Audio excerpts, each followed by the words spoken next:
صدای انجیل تقدیم می کند. درود بر شنوندگان ارجمند. این صدای انجیل است، تنها صدای راستی و حقیقت که از ازل بوده و تا ابد خواهد بود. برنامه‌های ما همه روزه و در همین ساعت از رادیو روی امواج کوتاه پخش می شود. شما می توانید از طریق شبکه‌های اجتماعی فیسبوک، گوگل پلاس و یوتیوب با تایپ فارسی رادیو صدای انجیل با ما در تماس باشید. آدرس ایمیل ما از این قرار است: radioenjil@gmail.com. تکرار می کنم، آدرس ایمیل ما radioenjil@gmail.com و تلفن تماس ما 201 616 920 1791. تکرار می کنم، 201 616 920 1791. از شما دعوت می کنیم که به برنامه این ساعت صدای انجیل توجه فرمایید.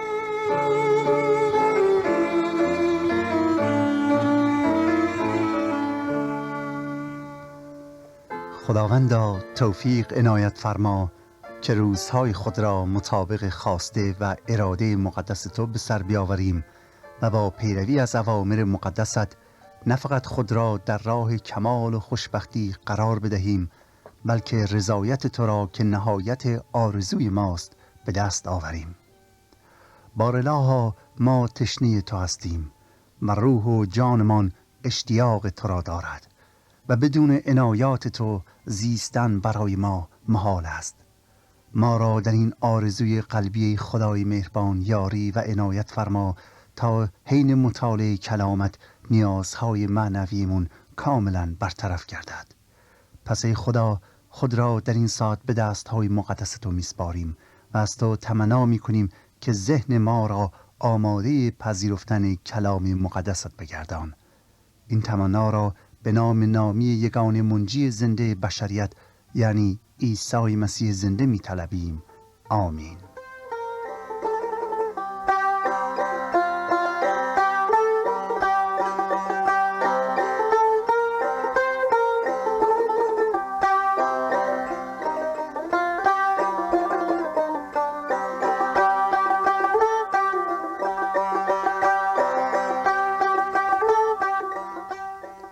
صدای انجیل تقدیم می کند دعوت خدا از موسی.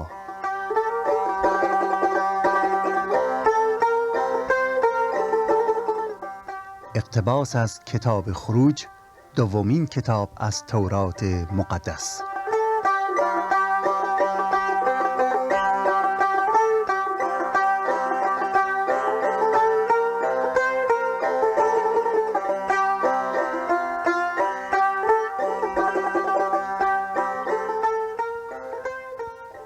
برادران و خواهران عزیزم و عاشقان حق، درود بر شما. فیض و سلامتی خدا بر شما یاران مهربان باد. از اینکه پروردگار مهربان این روز را نیز به زندگیمون اضافه کرده تا با شما مشتاقان حقیقت باشم، شکر و سپاس می کنم و امیدوارم که در این ساعت همه ما از محبت خدا، از عنایت او و از لطف او بهره مند بشیم و نعمات او را به دست بیاوریم. در برنامه این ساعت ابتدا دعای آخر از فصل دوم کتاب خروج را خدمتتون میخونم و در مورد معنی آیات توضیحاتی به عرضتون میرسونم و سپس از فصل سوم تا آنجا که فرصت باشد کلام خدا را مطالعه میکنیم و در مورد آیات به تفکر و تعمق میپردازیم. کتاب خروج دومین کتاب از 5 کتاب تورات مقدس می باشد و شامل آزادی قوم بنی اسرائیل از اسارت مصریان و دستورات و اوامر خدا برای جهانیان می باشد. از فرصت استفاده می کنم و از عزیزانی که اشتیاق داشتن کتاب مقدس را دارند منتها قادر به تهیه آن نیستند دعوت می نمایم که حتما با ما مکاتبه کنند تا کلام خدا را خدمتشون بفرستیم و آنها خودشون کتاب مقدس را داشته باشند و مطالعه نمایند تا به حقیقت الهی دست یابند. آدرس در پایان مجدداً اعلام خواهیم کرد. این برنامه رو از صدای انجیل میشنوید.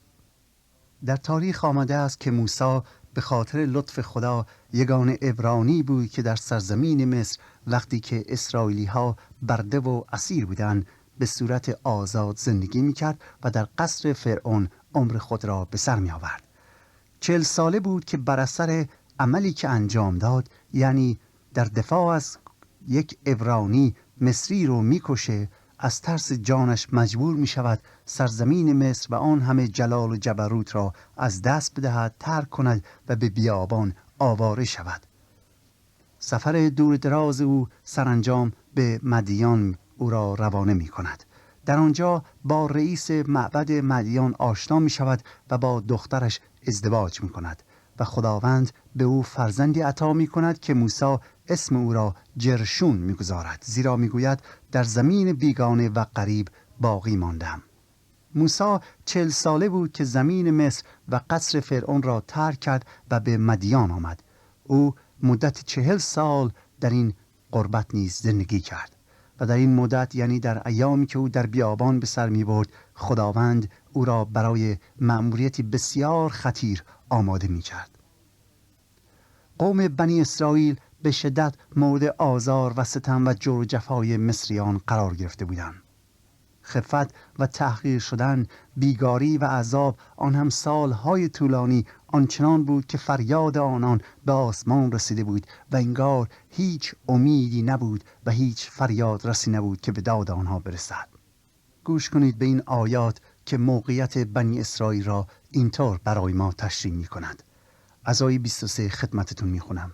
می گوید و واقع شد که بعد از ایام بسیار پادشاه بمرد و بنی اسرائیل به سبب بندگی نزد خدا برآمده و خدا ناله ایشان را شنید و خدا عهد خود را با ابراهیم و اسحاق و یعقوب به یاد آورد و خدا بر بنی اسرائیل نظر کرد و خدا دانست. دوستان عزیز، این دو آیه دارای معنی بسیار عمیقی می باشند که ما باید به آن توجه خاصی مبذول بداریم، زیرا حقایق تازه‌ای درباره خدا برای ما آشکار می کند. در قسمت اول آیه می فرماید که بعد از ایام بسیار پادشاه مصر می میرد، یعنی همان پادشاهی که پدرخوانده موسی محسوب می شد و یا همان فرعونی که بعداً قصد قتل موسی را نموده بود و سبب شد که موسی مصر را به سوی صحرای مدین ترک کند. و چون می‌دانیم که مدت 40 سال موسی در بیابان بود، این ایام بسیار در واقع برابر با 40 سال می باشد.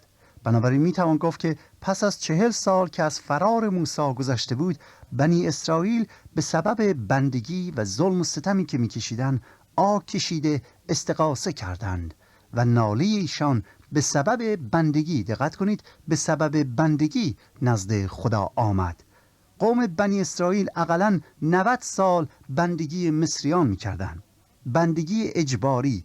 90 سال تمام بدون دستمزد برای مصریان کار کرده بودند و ظلم و ستم بسیاری از دست آنان کشیده بودند. فریاد رسی نبود. آیات میگوید سرانجام قوم خدا به درگاه خدا آه کشیده و استغاثه کردند. سرانجام بنی اسرائیلی ها به درگاه خدای اجدادشان، یعنی ابراهیم و خدای ابراهیم و خدای اسحاق و خدای یعقوب استغاثه کردند، ناله خود را پیش خداوند بیان کردند و هرچه در دل زخمی و مجروح خورد داشتند به حضور خدا میریزند.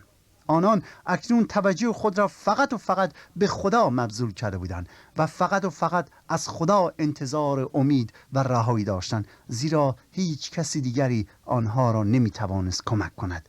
آنان متوجه این واقعیت شده بودند. این توجه قوم به خدا در واقع صحبت از ایمانشان میکنه. با ایمان به درگاه خدا میان و از او تمنای کمک و مساعدت میکنن که ای خدا، ما از دست این ظلم و بی‌انصافی مصریان برهان، ما را از دست این ظلم و بی‌انصافی برهان. دوستان، بر اثر توکل کردن قوم به خداوند، در آیه 24 میگوید که خداوند ناله آنان را شنید.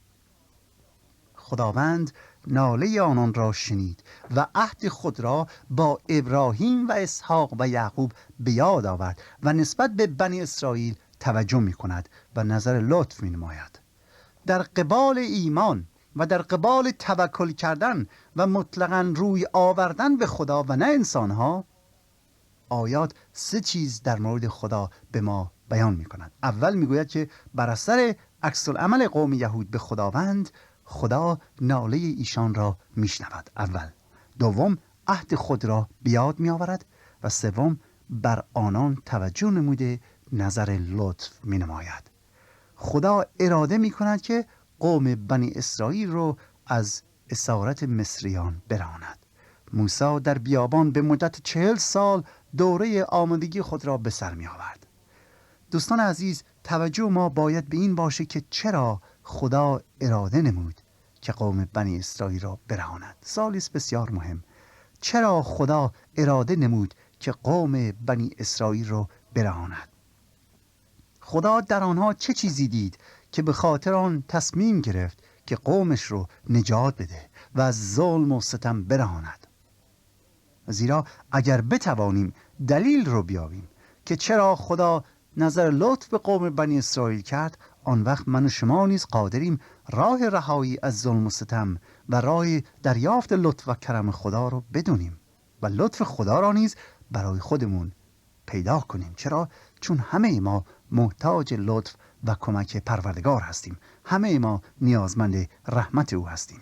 دقت کنید، کلام خدا نمیگوید که خدا آنها را رهانید و یا آنها را مورد لطف خودش قرار میده چون که قوم بنی اسرائیل بر دیگران یا بر مصریان برتر بودن. خیر، نمیگوید که خدا قوم اسرائیل را آزاد میکنه چون آنها فهمیده تر و یا عاقل تر بودن، و یا خدا آنها را نمیرهاند چون که نسبت به خدا وفادار بودن و همیشه مؤمن بودن. خیر، و یا چون که به بت پرستی روی نیاورده بودند مورد لطف خدا واقع می شوند. اتفاقا برعکس این چیز هست. این قوم خیلی بیوفا بودند. آنها بتها را خدمت می کردند تا اینکه خدا را خدمت کنند. شاید به خاطر داشته باشید که وقتی آنان از مصر آزاد میشن و به بیابان میرسن و موسی میره کوه سینا که اوامر خدا را بگیره، اینها طاقت نداشتن که یک لحظه صبر کنن. در عوض شروع میکنن که یک گوساله از طلا بسازن تا اون رو عبادت کنن. اونها اشتیاق بت پرستی داشتن تا خدا پرستی.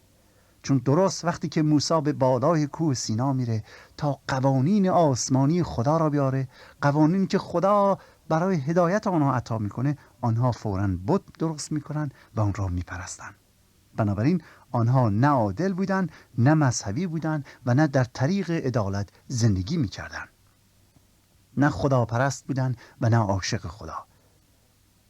در عوض قوم بنی اسرائیل ناامید بودن، اسیر بودن، هیچ کاری نمیتوانستن بکنن، پاک و مقدس هم نبودن و در حال نابودی بودن و اگر خدا دخالت نمیکرد کاملا از بین میرفتن. نابودی آنها حتمی بود، خودشون اینو میدونستن.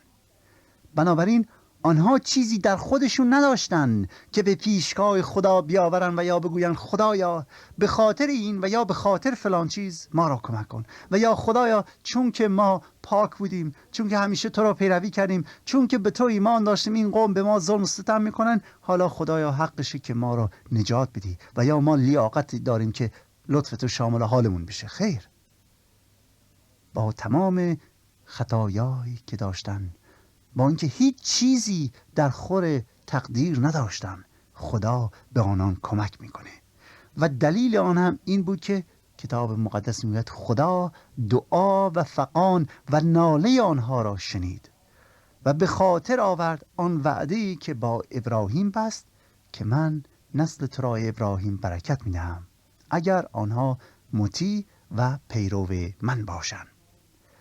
موقعیت ناامیدانه و زندگی بی نتیجه و بیهوده و آشفته و هلاکت حتمی قوم سبب شد که خدا تمنایشان را بپذیرد. دقت کنید، موقعیت ناامیدانه و زندگی بی نتیجه و بیهوده و آشفته و هلاکت حتمی قوم سبب شد که خدا تمنایشون رو بپذیره و وعده‌ای که به ابراهیم داده بود که نسل او را دوباره به سرزمین موعود خواهد آورد عملی کنه و آنها را نجات بدهد.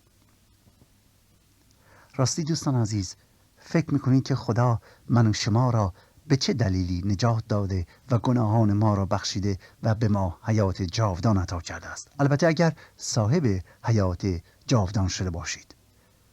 واقعیت این است که خدا ما را به خاطر همان دلیلی که قوم بنی اسرائیل را نجات داده و میدهد.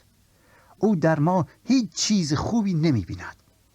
بعضیا خیال می‌کنند که چون اعمال نیک انجام می‌دهند شایسته رحمت خدایند.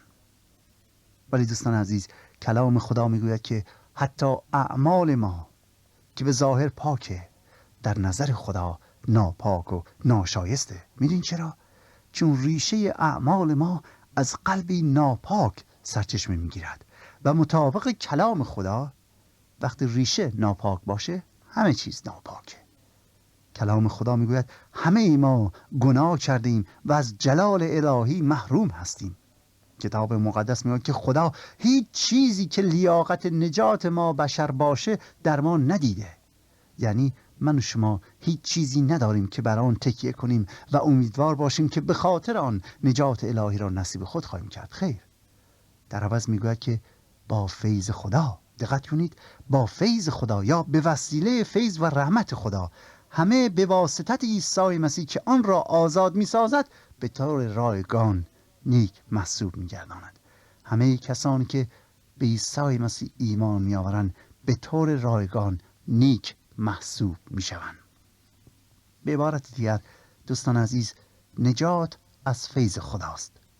نجات از فیض خداست و به وسیله عیسی مسیح انسان‌ها می‌توانند آن را به دست آورند و این نجات عطیه خدای تعالی است. دقت کنید، این نجات عطیه خدای تعالی است، نه به وسیله اعمالمان و نه به وسیله وجود پاکمان و نه به وسیله اینکه اعمال خوب انجام دادیم و یا اینکه مذهبی هستیم و یا فامیلمون به جدش به پیغمبر میخوره. خیر، هیچ کدومشون. واقعیت را باید بپذیریم که در ما هیچ خوبی وجود نداره مگر اینکه او ما را یاری بدهد که خوب باشیم.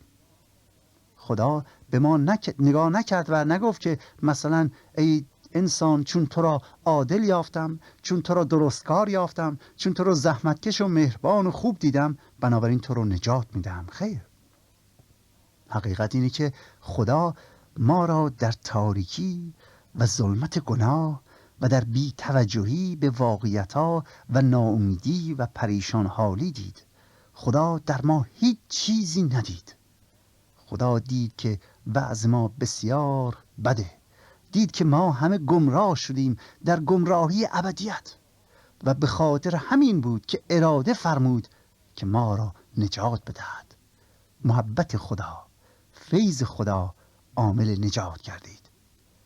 چون خدا دید ما هم مثل قوم بنی اسرائیل اسیر گناه و اسیر ناامیدی و سرگردانی هستیم، او ما را دید که آواریم و به سوی فنا می رویم. برای همین بود که عیسی مسیح را فرستاد تا ما را نجات بدهد. و عزیزان، این محبت خدا بود و هست که نجات دهنده را برای ما آماده ساخت تا ما را نجات بدهد. اما این محبت خدا نبود که ما را نجات می بخشه، بلکه فیض او بود که در عیسی مسیح آشکار گردیده. فیض خدا که در صلیب عیسی مسیح شامل حال همه انسان‌هایی که به نزدش میآیند میباشد و کسانی که به او ایمان میآورند، کسانی که طالب هستند. ای یاران محبوب، ای حق جویان عزیز، روی این اصل مهم نجات من باید تأکید کنم، چون متاسفانه غالب ما متوجه این واقعیت نیستیم و اغلب اوقات متکی به اعمال نیک و کارها و انجام رسومات مذهبی هستیم. یعنی روز شبمون در تلاش انجام رسومات مذهبی هستیم و عملا امیدواریم که بدین وسیله نجات خود را کسب کنیم. یعنی چون که مؤمن و متدین هستیم، چون که در مراسم‌های مذهبی شرکت می‌کنیم و شب روزمون رو در چیزهای مذهبی غرق کردیم، خیال می‌کنیم اون موقع نجات حقمونه. ولی دوستان عزیز، کلام خدا میگوید زیرا محض فیض نجات یافته اید، آن هم به وسیله ایمان، و این از شما نیست. یعنی نجات به خاطر اعمال شما نیست، بلکه بخشش خداست و نه از اعمال، تا هیچ کس فخر نکند. زمانی که خدا ما را در همان موقعیت و حالت بنی اسرائیل دید و فریاد و تمنا و تقاضای نجات ما را شنید، آن وقت بود که خداوند اراده فرمود که ما را نجات بدهد. و عامل نجات ما فیض و محبت اوست و نه اعمال مذهبی و یا راه و روش زندگی ما. خدا فریاد و ماتم و فغان قوم بنی اسرائیل را شنید و اراده فرمود که آنان را نجات بدهد. و عزیزان، امروز نیز اگر ما به حضور او بیاییم و از او تمنا کنیم، او ما را نجات خواهد بخشید. آنچه که ما باید بکنیم تمنا کردن و ایمان آوردن و سپس پذیرفتن است. و خدا کند که متوجه این مطلب شده باشید که نجات ما از گناهانمون و رسیدن به خداوند اول همه بر اساس فیض و محبت خداوند میسر است و دوم ایمان آوردن و پذیرفتن آن کسی که عامل نجات ما گردید و کفاره گناهان ما را پرداخت.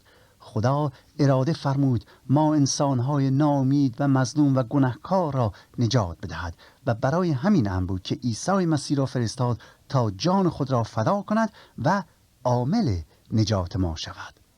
با بیان این مطلب حالا توجه خود را به آیات فصل 3 از کتاب دوم تورات یعنی خروج جلب می کنم. این آیات نحوه ظهور خدای تعالی به حضرت موسی بیان می کند. می فرماید و اما موسی گله پدرزن خود یترون را شبانی می کرد و گله را بدان طرف صحرا راند و به حوریب که جبل الله باشد آمد و فرشته خداوند در شعله آتش از میان بوته بر وی ظاهر شد و چون او نگریست اینک آن بوته به آتش مشتعل است اما سوخته نمی شود. و موسی گفت اکنون بدان طرف شوم و این امر غریب را ببینم که بوته چرا سوخته نمی شود. چون خداوند دید که موسی برای دیدن مایل بدان سو می شود، خدا از میان بوته به وی ندا در داد و گفت ای موسی، ای موسی. گفت لبیک. گفت بدین جا نزدیک میا، نعلین خود را از پاهایت بیرون کن، زیرا مکانی که در آن ایستاده ای زمین مقدس است. و گفت من هستم خدای پدرت، خدای ابراهیم و خدای اسحاق و خدای یعقوب. آنگاه موسی روی خود را پوشانید زیرا که ترسید که به خدا بنگرد. و خداوند گفت هر آینه معصیت قوم خود را که در مصرند دیدم و استغاثه ایشان را از دست سرکاران ایشان شنیدم، زیرا غمهای ایشان را میدانم و نزول کردم تا ایشان را از دست مصریان خلاصی دهم و ایشان را از آن زمین، تا آنان را به زمین نیکو و وسیع برآورم، به زمین که به شیر و شهد جاری است، به مکان کنعانیان و حتیان و اموریان و فرزیان و جویان و یبوسیان. و اینک استغاثه بنی اسرائیل نزد من رسیده و ظلمی را نیز که مصریان بر ایشان می کنند دیدم. 40 سال از عمر موسی در بیابان مدیان می گذشت. در سن 80 سالگی بود که خداوند او را برای انجام آن مأموریتی که در ابتدا در نظر داشت آماده می کند. خدا او را آماده می کند تا قوم بنی اسرائیل را از اسارت مصریان براند. روزی که او از گوسفندان پدرزن خود نگهداری می کرد، بوته ای را از دور می بیند که شعله‌ور است اما از بین نمی رود.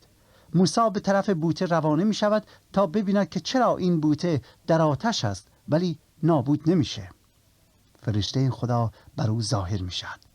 موسی از روی وسوسه به طرف بوته میره تا علت را بیابد، اما ندای الهی توجه او را به خود جلب می کند و او را تعلیم می‌دهد که چگونه رفتاری در حضور خدای متعال داشته باشه، زیرا موسی در دربار فرعون بزرگ شده بود و مردم در برابر او تعظیم می‌کردند، اما حالا خدا به او تعلیم می‌دهد که فقط باید در برابر قادر مطلق تعظیم کرد و خدا یکتا خدای مقدس است و باید در حضور او پاک باشیم.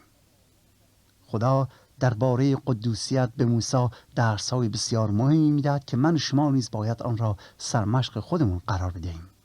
موسی قادر نبود مستقیما به سوی صدا بنگرد، به سوی خدا بنگرد. اگر او نگاه میکرد او به مکاشفه خدا نظر میافکند.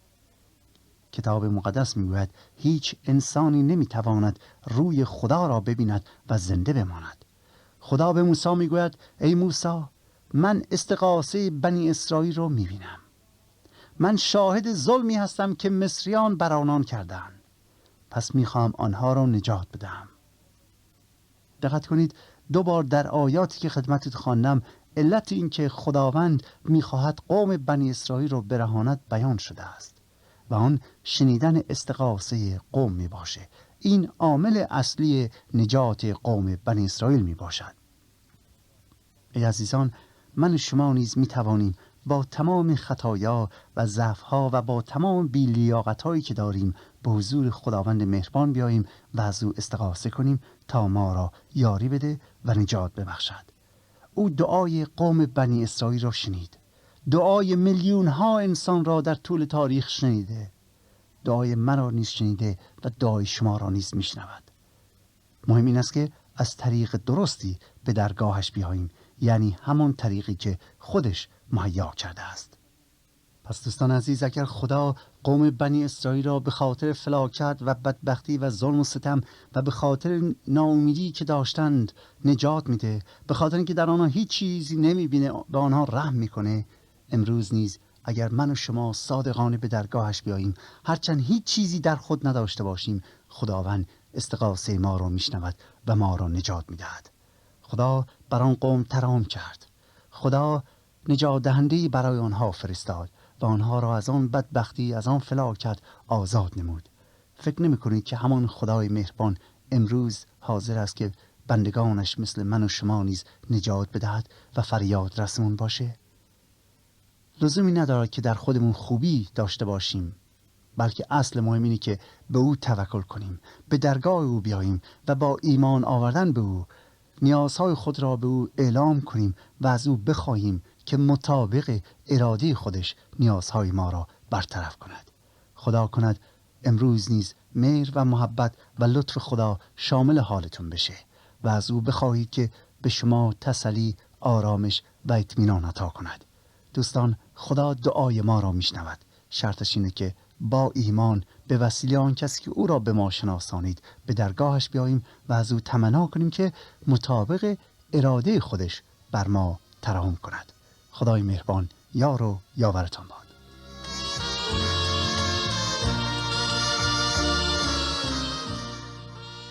آنچه شنیدید برنامه‌ای بود از رادیو صدای انجیل. خوشحال می‌شویم که با ما مکاتبه کنید و از نشریات و ادبیات ما استفاده نمایید و از طریق شبکه‌های اجتماعی فیسبوک، گوگل پلاس و یوتیوب با تایپ فارسی رادیو صدای انجیل همراه ما باشید. همچنین از طریق تلفن و ایمیل نیز می توانید با ما تماس بگیرید. آدرس ایمیل ما از این قرار است: radioenjil@gmail.com. تکرار می کنم، ایمیل ما radioenjil@gmail.com و تلفن ما 201-616-920-1791. تکرار می کنم، 201-616-920-1791. تا برنامه دیگر و روز دیگر، خدای یکتا و مسیح زنده با شما باشد. ماراناتا، یعنی خداوند به زودی برمیگردد. آمین.